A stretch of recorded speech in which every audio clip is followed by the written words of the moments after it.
Ben Franklin's World is a production of the Omohundro Institute.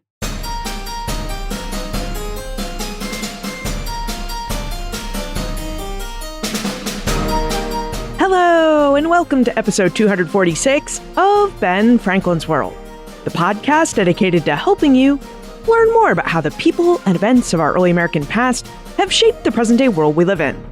And I'm your host, Liz Covart. Summer is here, and it's a time that many people relish.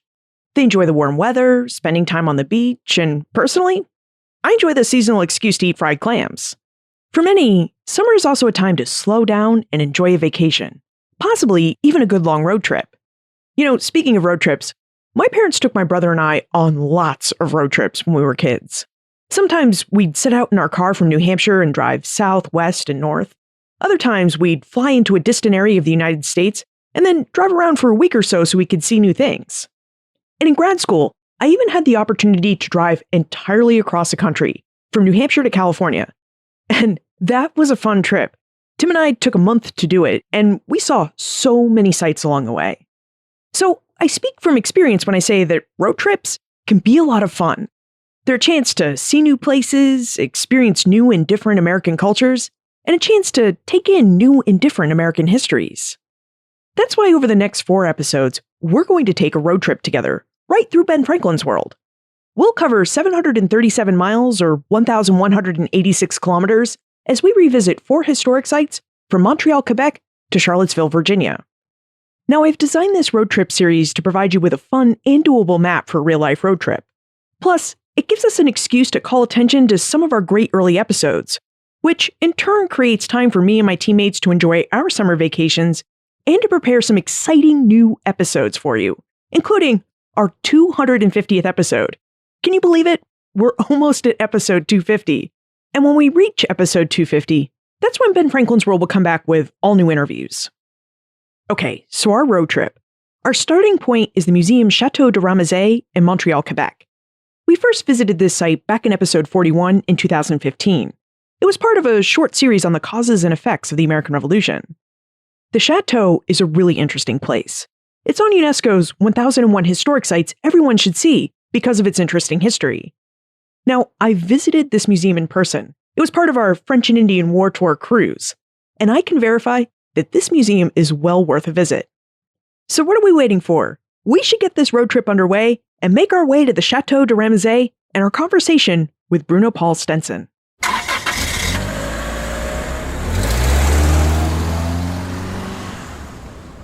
Today, we sit down with Bruno Paul Stenson, an historian and musicologist who works at the Château de Ramezay, a museum and historic site of Montreal.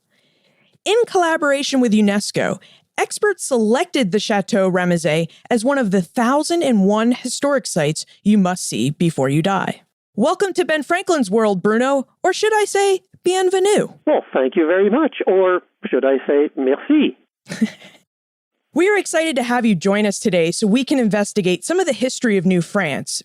It is really difficult for us to understand colonial North America, the 4 imperial wars fought here, and the American Revolution without understanding a bit about the colony of New France and its tension-filled relationship with its British colonial neighbors to the south. So thank you so much for joining us. You're very welcome. Before we dive into the history of New France, would you tell us a bit about yourself, the types of work you do for the Château Ramezay, and perhaps what a musicologist is? Well, a musicologist is somebody who studies the geography of music or the sociology of music or the technology of music. In fact, any aspect of music at all without necessarily being a musician or even studying the music itself. My particular interest in this field is the history of musical instruments, of which I own and play about 250 different types from around the world and all through time. Wow. I've always been interested in music and also always been interested in history. Indeed, 2 of my 4 university degrees are in history, and my long-lasting volunteer position so far has been guiding at the Château Ramezay Museum, which is a history museum in Old Montreal. When the director found out about my musical talent and instrument collection, he hired me right away to present 18th century music in 18th century costume on my 18th century musical instruments. Wow, that sounds like a really fun job. It really is cool, because I also get to do special thematic tours and school tours at the museum, and I've been on the guide's board of directors. I'm now a member of the guide training team, so I do a whole lot of things at the Château Ramezay Museum. It's actually quite amazing what you can do when you have no social life. Before we talk about the Château, would you help us brush up on our colonial American history? Would you provide us with a brief overview of how, when, and why the French settled New France? Oh, the French were the Johnny-come-latelys of North American exploration during the early Renaissance, which is a bit of a surprise when you consider that by many measures, France was the dominant power in Europe at the time. The Spanish, the Portuguese, the English were all quick off the mark in exploring and claiming land in the Americas after Christopher Columbus got flummoxed by the Caribbean in his attempt to go east by going west in 1492. But it wasn't until 1534 that Jacques Cartier was sent to the New World by French King François I, who famously reasoned, "I would like to see the clause in Adam's will that excludes me from sharing in this world." Until then, the French presence in North America had been limited to fishing off the Grand Banks of Newfoundland. Now, when Cartier got here, everything south of present-day Canada was already claimed by other European powers.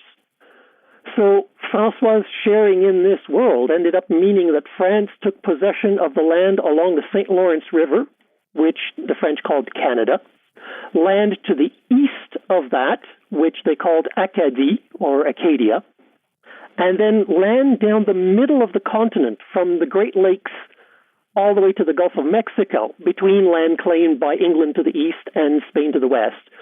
And the French called that land Louisiane, or Louisiana. Successful permanent settlement only began at Quebec in 1608, 1 year after Jamestown, Virginia. The reason for staying in the New World is given very succinctly in a document prepared in 1717 for the French minister in charge of the colonies.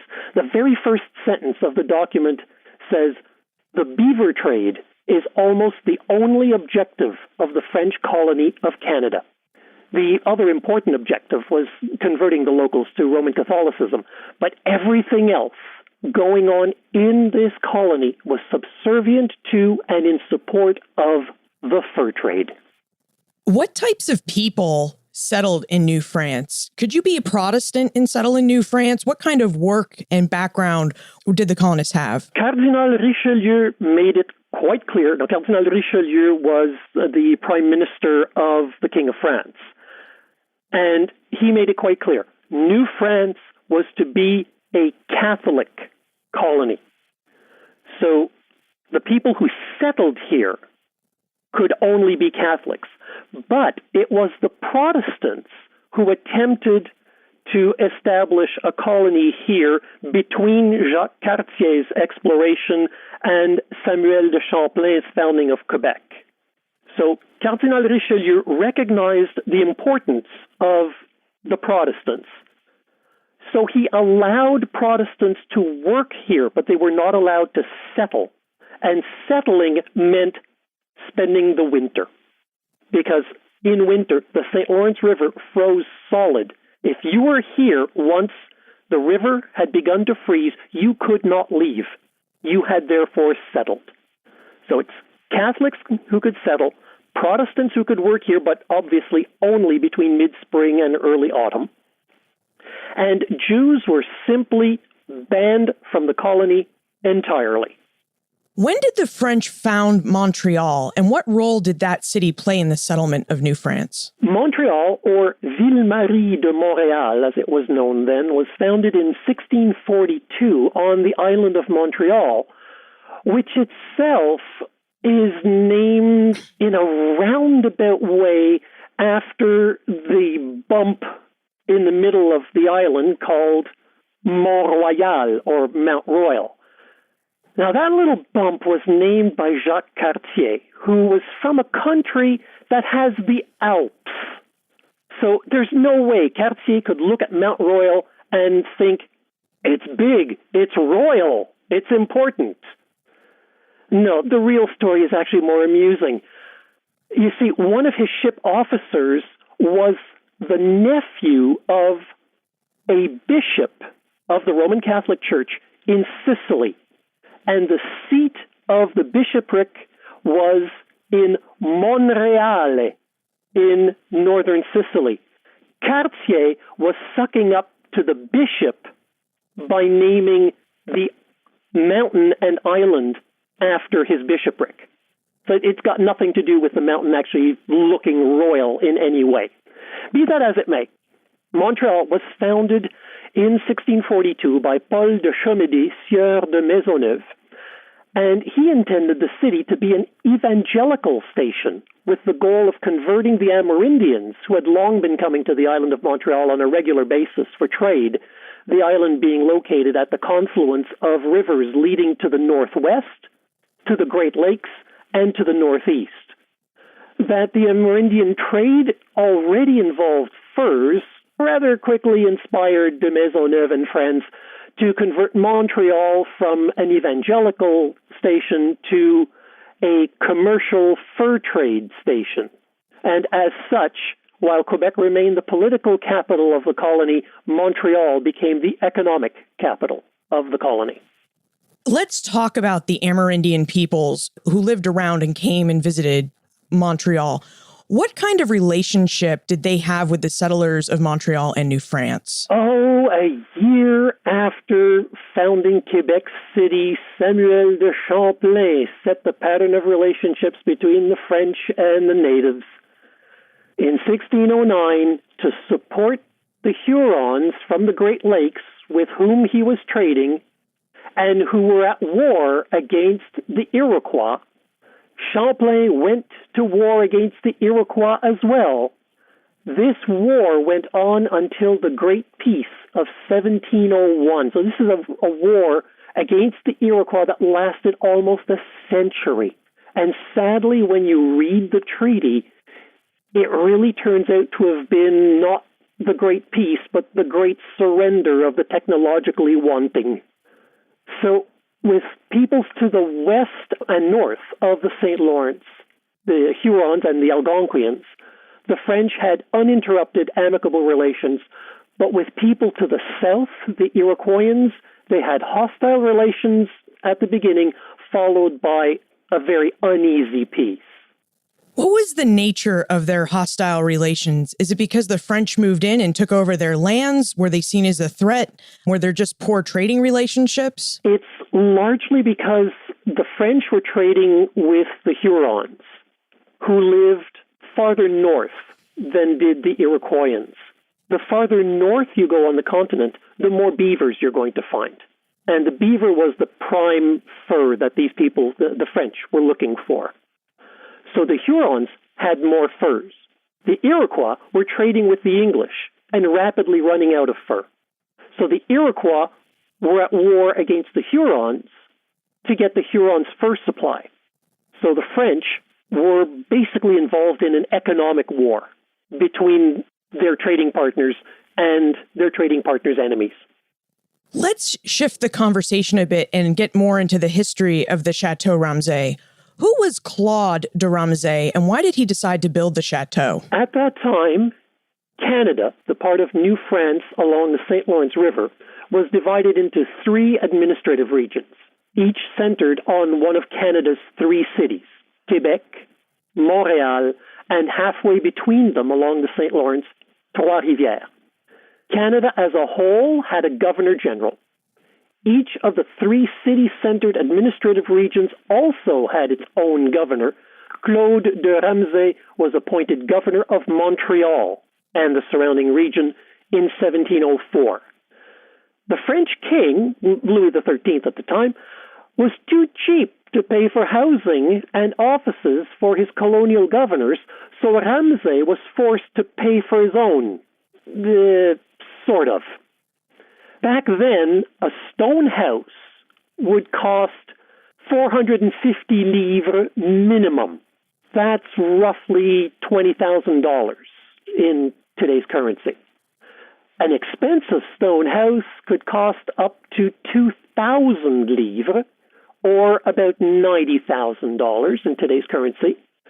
Well, Claude de Ramezay, being the representative of the king, had to look the part, so he borrowed 3,400 livres, some $160,000 in today's currency, and he borrowed this from the Franciscan brothers to pay for his builder. He described his stone house as the finest in all of Canada, and he never repaid the Franciscans. Ramezay remained governor of Montreal until his death in 1724. His widow, Marie-Charlotte Denis de la Ronde, who bore Ramezay's 16 children, outlived him by 20 years.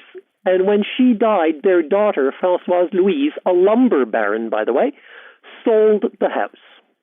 What did the house look like? How was he having it furnished? And how big was it? It seems like, 3,000 livres is a lot of money to spend on a house in the colonies. The house was then smaller than it is now. There was a minor fire in the house that prompted the new owners to expand the house, both in width and in depth. But it was a stone house with a high, steeply pitched roof, as was the fashion then in Europe. The house contained living quarters for himself, his large family, a large contingent of servants, and it also contained offices and other rooms for his official business, because the house was not only for living in, it was also the offices of the governor. So just picture a largish stone house in a city composed mainly of wooden houses. And you can get some idea of why Ramezay was under the illusion that it was the finest in all of Canada. That was actually going to be my next question. Now that we have a great picture of what this house looked like, what sort of context did he build it in? What did Montreal look like when de Ramezay arrived? Montreal was what I like to call a 5 by 20-minute city.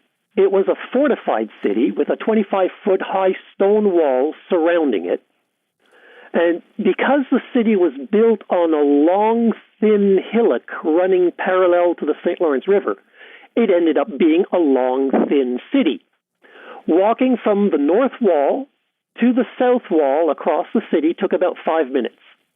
Walking from the east wall through the city all the way to the west wall was about a 20-minute walk.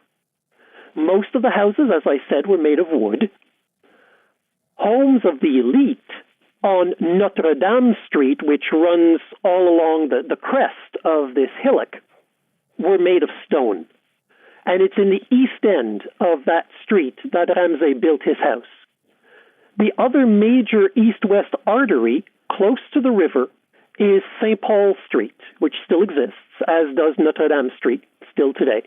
And this is where the merchants set up their homes and shops, the idea being to be closer to the St. Lawrence River because it's by river traffic that they received their goods and shipped their goods. So they had an interest in being as close to the river as possible.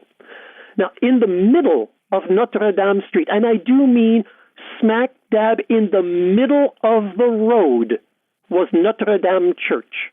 There was no way for someone visiting Montreal to claim that their absence from Sunday Mass was because they did not know where the church was. They literally had to walk around it as they went along the main street. Religion in the colony was omnipresent.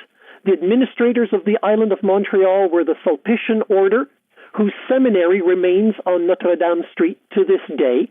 The central part of this seminary is the oldest standing building in Montreal. The Jesuits were also on Notre Dame Street, right across from where Ramezay built his house. The hospital at the time was run by the Hospitaller brothers, or Charon brothers, whose facilities were taken over by the Grey Nuns when the brothers went bankrupt. The major changes that occurred to this city over time through the French period were brought about by fires which ravaged Montreal on a semi-regular basis, including the fire of 1721 during Ramezay's governorship. In this fire, 138 buildings were partially or totally destroyed. Montreal would remain this 5 by 20 minute city officially until the end of the 19th century. Suburbs had grown up around the city of Montreal, this walled city, and Montreal started gobbling up its suburbs, thereby expanding what was officially called Montreal, but only from the end of the 19th century onward. Earlier, you mentioned that Montreal was really the economic capital of New France. I wonder if you could tell us how and I'm going to apologize for mispronouncing this, but the Compagnie des Indes ended up occupying the Château between 1745 and 1760. And of course, they're the French company of the Indies. The Compagnie des Indes Occidentales ended up owning the Château Ramezay. You see, in New France, everything belonged to the King of France. Every drop of water, every blade of grass, everything, including the beavers, the main reason for the French being there. Now, because the king could not personally run every aspect of the colony, a company was set up to run the fur trade. And that was the Compagnie des Indes Occidentales, or the West Indies Company. It's this company that bought the Ramezay house from their lumber baron daughter in 1745. They used it as their North American headquarters, their corporate headquarters being in the French West Coast port of Nantes. And it's the Compagnie des Indes that expanded the Château when they repaired the damage left by the fire in 1755. In addition to dealing in furs from Canada, the Compagnie des Indes Occidentales dealt in sugarcane from the Caribbean and slaves from Africa. This was referred to as the triangular trade. They would bring goods from one area to the next, pick up whatever they were working on in that area, bring it to the next one, and so on in a triangle. When the British took over New France at the end of the 7 Years' War, the Compagnie des Indes Occidentales obviously lost their fur trading rights in Canada, and they lost their access to the Château Ramezay. So they reorganized and became history's biggest slave trading company. Wow. Do you know how many slaves they would have traded in a year to make them the biggest? Well, we're looking at hundreds of thousands. Wow. Now, by 1775, the Château had come to play a role in the American Revolution. In 1775, the American rebels launched an offensive into Canada with the hope that they would prevent a British attack on the 13 colonies coming from Canada. What role did the Château Ramezay play during the American occupation of Montreal between 1775 and 1776? Well, the revolutionaries didn't so much want to prevent an attack from the north as incorporate the new British colony into their Republican project. By 1775, the Château Ramezay was serving as the office of the British governor of the former New France. When the Continental Army entered Montreal on November 12, 1775, they made a beeline for the Château Ramezay and used it as their headquarters until they left in the spring of 1776. Now, you mentioned that the Americans wanted to incorporate Quebec and Canada into their revolutionary experiment. How did the men and women of Montreal and Quebec feel about the American Revolution? Well, we have to bear in mind that by some estimates, only 20% of the American population supported the American Revolution. So it should come as no surprise that the majority of the population in Canada was also against the revolution. The elite here was against the invaders, but as is always the case in such situations, there was a rebellious element largely among the youth who supported the revolution. But that enthusiasm did not last long.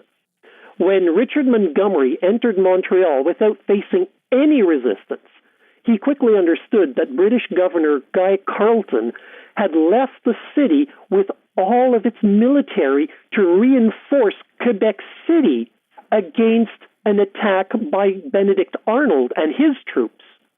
So Montgomery left for Quebec City with about half of his forces, leaving Major David Wooster in charge at Montreal. Wooster, sadly, was not the sharpest bayonet on the muskets. He jailed the leading citizens, closed the churches, and in December, possibly his most brilliant move, he forbade midnight mass. And to these mistakes, which clearly placed the population against them, we have to add the fact that the Continental Army was spreading smallpox among the population. So with all of this, Montrealers turned against the revolutionaries. Also, having only Continental scrip in their pockets, the Americans were unable to pay for food and lodging because the locals did not recognize or trust that currency. This forced the Americans to raid farms for food, and it forced them to impose themselves upon the farmers in their farmhouses for lodging. So people in the countryside turned against them.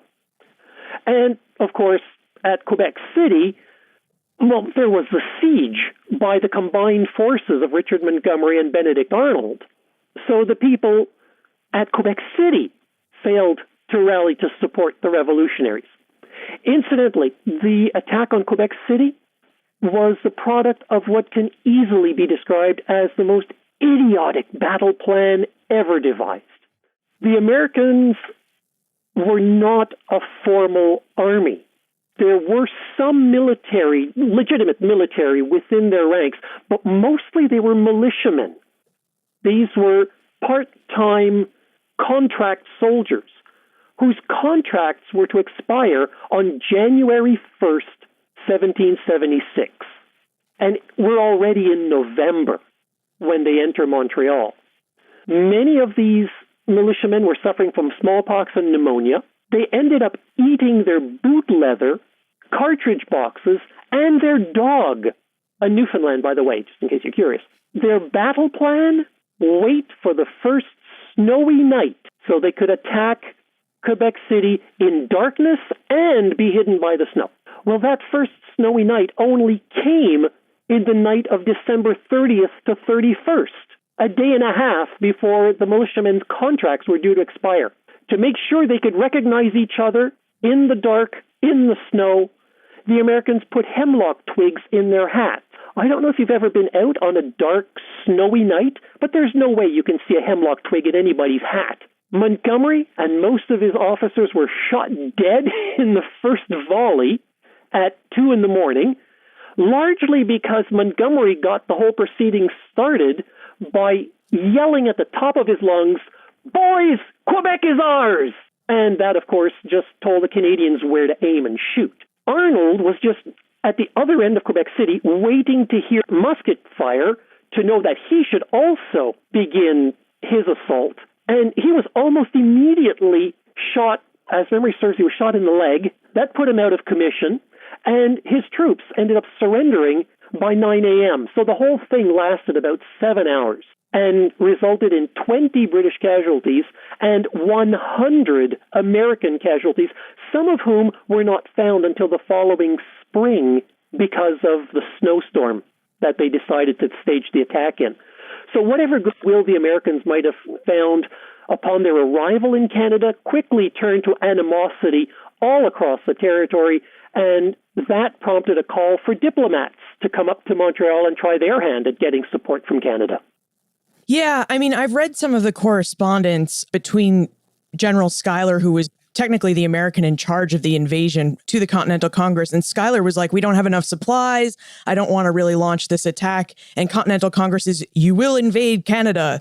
They really wanted to add Canada to their rebellion. And as you've mentioned, it really was fraught, but that didn't stop the Continental Congress from really trying to make a diplomatic case and try to turn things around in Canada. So would you tell us about the diplomats they sent over and what their mission was? Seeing that the military strategy was really not working out, the revolutionaries called for diplomatic assistance in the early spring of 1776, and a team of 3 was sent up. Charles Carroll of Carrollton. Now, he was a Roman Catholic educated in France, so he could talk to the locals. Samuel Chase was a lawyer, so he could deal with legal worries that people might have up here. And then, of course, there was Ben Franklin. Franklin had the wherewithal to send a printer ahead of the diplomats with instructions to produce pro-revolutionary propaganda in French. Now, this fellow's name was Fleury Méplet. He was a Frenchman whom Franklin had met in London and to whom he had recommended Philadelphia as a place to set up his print shop. A year later, Franklin is back with them in Philadelphia telling him, go to Montreal, print stuff for us. Now, Benedict Arnold was back from Quebec City when the diplomats arrived, and remember, the Château Ramezay was the headquarters of the Continental Army. So Benedict Arnold hosted a reception for the American diplomats at the Château Ramezay. Unfortunately, the revolutionaries had bollocksed up the job so very badly, and by June 15th, it was time to leave.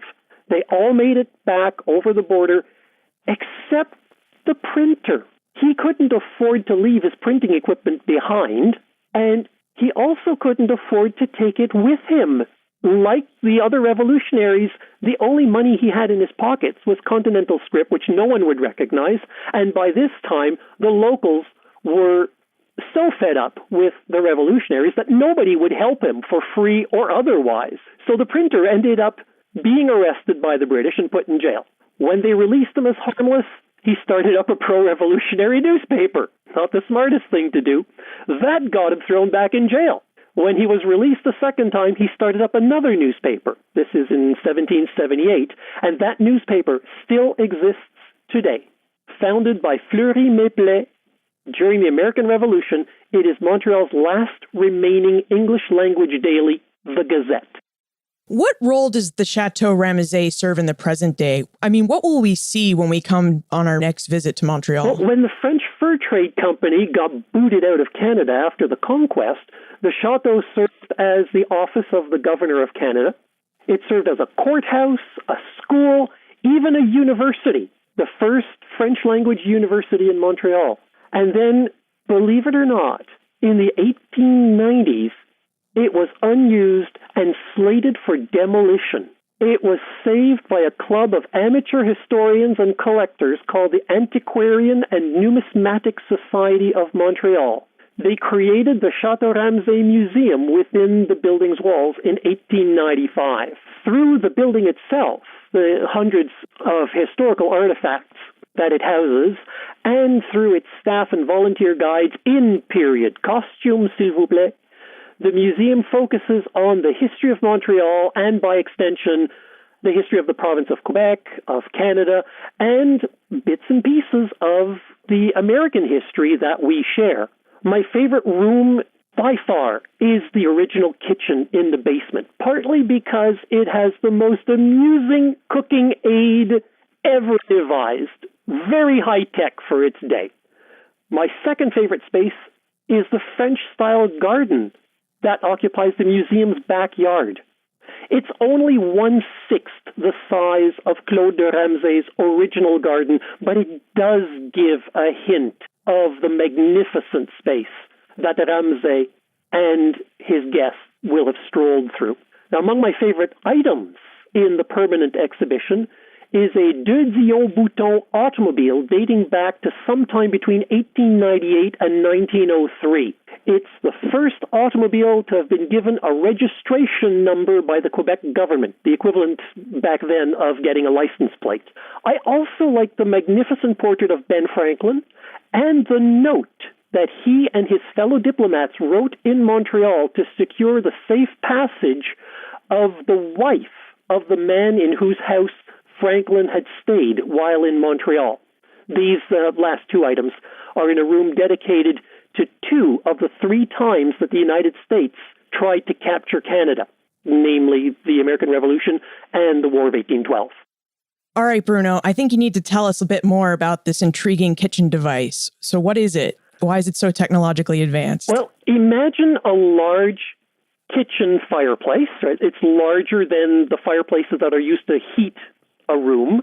This is used for cooking. In front of the fire, you will have a spit, the long, thin rod on which you place the meat to be barbecued. And because that spit needs to turn, otherwise you'll have burnt meat on one side and raw meat on the other, at some point, somebody devised the cleverest device to turn the spit and allow the human staff to carry on with other duties. You see, at the end of the spit is a pulley. The pulley links to a pulley on the side of a barrel that is inset into the wall above and to the right of the fireplace. So when the barrel turns, it causes the spit to turn. Now, the very clever part is how you make the barrel turn. Visitors at the museum will assume possibly water-powered or maybe even air-powered, that heat from the fireplace somehow is sent toward the barrel and that the hot air makes the barrel turn. But no, it's much simpler than that. The barrel is a dog wheel. You place a dog in the barrel, close the door, the dog does its best hamster impersonation, causing the barrel to turn, and that turns the spit. And because the dog turns the spit, the breed of dog is called a turn spit or a turn bull. Medium-sized dog, short, crooked legs, loves to run. And the surname Turnbull originates from some of the first breeders of this particular breed of dog. Wow, that is really neat. You have told us about what we will see at Château Ramezay, and there are so many wonderful objects and artifacts there. But it has been listed by UNESCO as one of the 1001 historic sites everyone must see before they die. Why is the Château Ramezay on that list? Well, it's one of the oldest buildings in Montreal, and Montreal is worldwide an important city. The Château Ramezay is one of only 6 buildings left in Old Montreal that date back to the French regime, and it's the only French governor's residence left in all of Canada. The French governor of Montreal lived there. The French Fur Trade Company operated out of there. The British governor had his office there. The military commander of Canada during our revolution, downgraded to the rebellions of 1837-38, was headquartered there, and the list just goes on and on. The Château Ramezay is the belly button of Canadian history. If the list of 1001 historic sites were pared down to a list of 10, the Château Ramezay would still have to be on the list. Wow, it is a very impressive historic site. Now it is time for the Time Warp. This is a fun segment of the show where we ask you a hypothetical history question about what might have happened if something had occurred differently, or if someone had acted differently.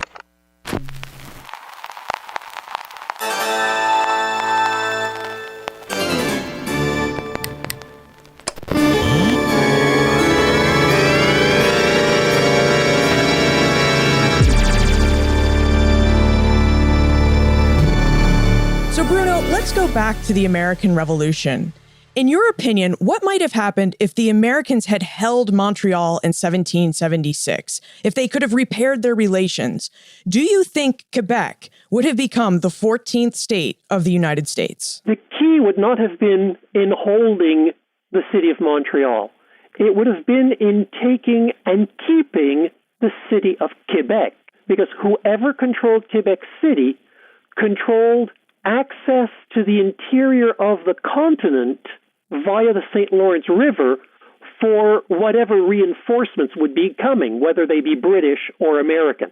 Now, assuming the Americans had this control, Canada would have become the 14th state in the Union, but it would not have lasted long. The French population tolerated the English government thanks in large part to the Quebec Act of 1774, which guaranteed them language, religion, and land ownership systems that they were used to in the days of New France under the French.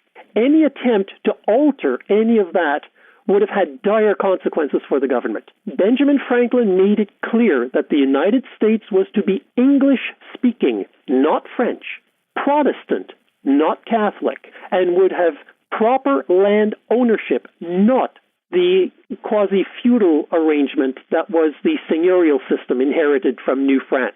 Carrying through with this idea would have put the population of Canada against the United States. Not carrying through with this idea would have put the population of the United States against its own government. It would have been a no-win situation for the Americans right from the start. And Franklin wasn't the only one. Most of the colonists in New England also would have resisted Catholicism or the French language. And we can see that in the way that they protested. After the Boston Tea Party, England passed several acts to punish them. They closed the port of Boston. They limited town meetings and government meetings. And one of the acts that was not even part of the acts to punish New England, but the New Englanders took it so personally, was the Quebec Act. It was like, oh my God, you're going to let the Catholics hold office?